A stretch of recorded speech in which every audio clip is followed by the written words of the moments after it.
Friends இப்போ நம்ம Pandya stores பார்க்குறோம். பாண்டிய ஸ்டோர்ஸில் நம்ம பாட்டி ஒரு பக்கம் பயங்கரமாக பேசுது. என்னன்னு பார்க்குறீங்களா, என் பொண்ணோட என்னை சேர்த்து வைக்கிற மாதிரினா இந்த பிறந்த நாளை கொண்டாடுங்கடா, இல்லைன்னா எனக்கு வேணவே வேணாண்டான்னு சொல்லிடுச்சு.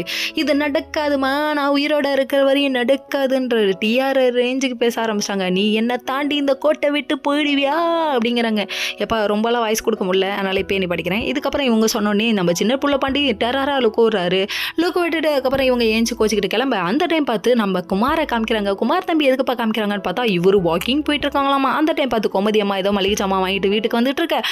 என்னம்மா அதை வாங்கிட்டு வந்துருக்கீங்க? காய்கறி மளிகை ஜாமானா கொடுங்க அத்தை, நான் தூக்குறேன் அத்தை, என்ன மன்னிச்சுக்கோங்க அத்தை, எப்படி இருக்கீங்க அத்தை அப்படிங்கிறாரு.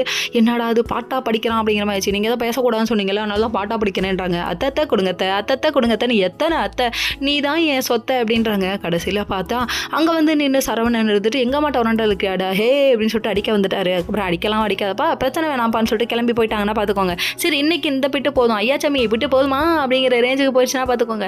அதுக்கப்புறம் இங்கே கிளம்பி வர அடுத்து நம்ம செந்தியில் காமிக்கிறாங்க. தலைவர் அலப்பறை கிளப்பற தாங்க. தனி வீட்டுக்கு போனதுக்கப்புறம் இவரோட அலப்பறை தாங்க முடியல. காலைல ஏஞ்சதுக்கப்புறமா எதுவும் செய்யலையான்னு சொல்லி கேட்க, என்னத்தை செய்ய சொல்கிறீங்க அப்படின்னு சொல்கிறாங்க. நீங்கள் தானே தனியாக வந்தீங்க, நீங்களே செஞ்சு சாப்பிட்டுக்கோங்கன்னு மூஞ்சால காமிக்கிறாங்க. டைனிங் டேபிள் வாங்கிட்டு வந்து போட்டதுக்கு ஏது காசுன்னு சொல்லி கேட்க, அதுதான் மிஸ்டர் பாண்டியன் கொடுத்தாரு 10 லட்சம், அதுதான் பொழைக்கிற புலையாடா நீ, இப்போ இங்கே விற்கிற விலைவாசியில் நீ போய் 42,000 போய் வாங்கிட்டு வந்து போட்டிருக்கேன்னு கண்ணா பின்னான்னு கழுவி ஊற்றுறவங்க கோச்சிக்கிட்டு பேக்கை தூக்கிட்டு இங்கே வந்துட்டாங்க. இங்கே வந்து நின்னா நம்ம பாண்டியன் வீட்டில் மொத்தமாக உட்காந்து டைனிங் டேபிளில் சாப்பிட போகும்போது நம்ம மீனாவும் வந்து எடுத்து போட்டு சாப்பிட்றத பார்க்கணுமே, வேற லெவல். ஓகே ஃப்ரெண்ட்ஸ், நெக்ஸ்ட் வீடியோவில்